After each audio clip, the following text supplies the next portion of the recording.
I'm glad you just mentioned the second half. Second half was good. First half was a disaster, and that was as poor as I think we could play. Both ends of the floor. We had no rhythm. Our communications were down, and we just couldn't find anything except for this guy right here, who just kept us rolling. Him and Jay, I thought, coming off the bench, just kept us within touch distance as our starters were really struggling. Now, Dane Pinot obviously was pretty good, but I was really proud of the bench minutes that we got, and they kept us within touch.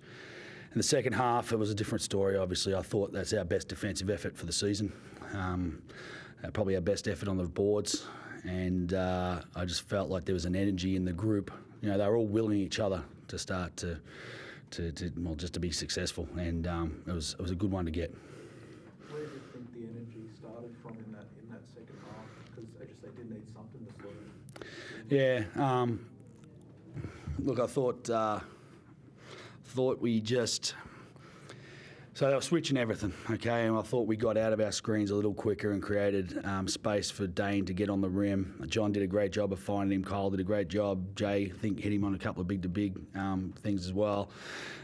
Creaky brings his energy, and we miss it when he's not on the floor, and he was out on the floor, more in the second half, played through his foul issues. What did you make of the opening minutes when RJ, John Robertson, Madgen all get sort of tangled up there? Oh, it happens. Nothing to it. Young fella, what do you call it, dirty play? Yeah, no, he needs to be better than that. Wasn't dirty. It's a tough man's game, a tough person's game. WNBL would set harder screens than that as well. So it's not like he's got to get better at handling that. If that's the way he's going to react, then he's going to see a lot more of it. And he'll be better for it, the experience, I think. But there was nothing in it, nothing untoward.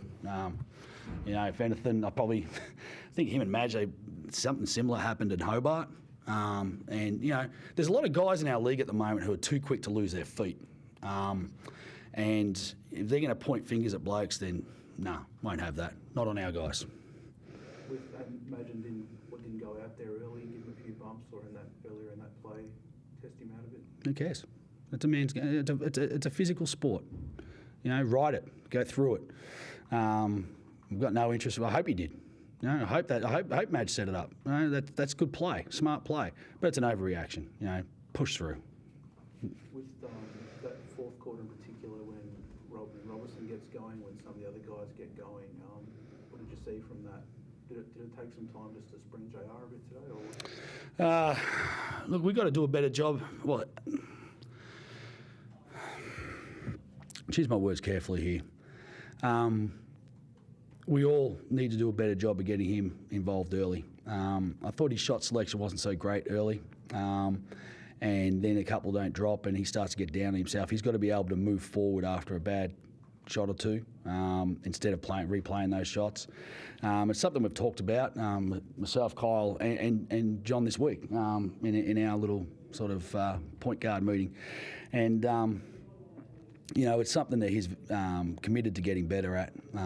But the good thing is, he's not a bad second half player. He's just phenomenal down the stretch. And I felt bad. This is the second time this season I felt bad. Like Kyle's played his butt off and didn't get much court time the second half and deserved it.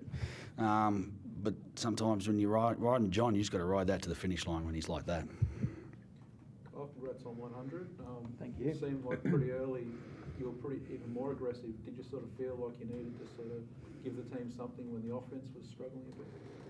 Yeah, definitely. I think one of the advantages of coming off the bench is you get an opportunity to see how the coverage of the other team, what they're doing. They were switching. So when I came in the game, I knew that their fives, if we could get in 1-5 pick and roll, it would be an advantage for me. I just tried to make the most of that situation and get downhill as much as I could. With Dane as well today, he's had 18 points mostly from your guards, sort of dumping off him, getting the right spot. What are you seeing from Dane? Dane's just, he's a 1% guy he'll screen hard. He's a great teammate. He never points the finger at anyone else. He's always pointing at himself first. And I think they're the guys you want to play with. As a guard, sometimes us guards get a little hungry and want to go shoot, and we always talk about that. But with Dane, you want to reward him. You know, he does all the 1%ers, his effort plays all the time. So I'm absolutely stoked for Dane to see him do what he does. I saw it all last year in Sydney, all practice, and I saw him sit there, and to actually now see him playing in a huge role, I think he's been awesome. So it's been great. You must be pretty pleased with the way that the group, after a loss, they kind of bounced back a couple of times, and then tonight to run through that second half as well as you did. How promising is that? Yeah, it was a long week. You know, we reviewed the game pretty closely. It was a long film sessions this week, and we were really displeased with ourselves and the way we presented ourselves last weekend against Melbourne United. And you know, credit to them, but I thought it was a lot of self-inflicted wounds that we brought to the table. And you want to get back out on the floor as quickly as possible after a game like that. You know, similar thing when we were in Perth. It was kind of a blessing to come back and get to play Adelaide, you know, in 36 hours. We had to stew on this one all week, and maybe we stewed on it for an extra 20 minutes in that first half. But it felt good to sort of break the shackles in that second half and get that rhythm in the team, and just see guys smiling and enjoying their game again. Simon, on Ty, is there any further update on where you might hope he... Did you ask me that last week? I'm going to ask every week. Yeah, okay. So whatever it was last week, it's one less. I can't remember. I think it's 5. I've lost count. Yeah. It's Ty's been amazing. Yeah, he's a real heartbeat of the team. You wouldn't know that he's. I mean, I know he's frustrated. I know he wants to be on the floor. I know, but he's doing everything off the floor for this club to make us a better team and a better place. So yeah, we miss him a hell of a lot on the floor, but we're not missing him altogether. So my focus is about the guys who are on the floor. So let's just say it's 5 weeks.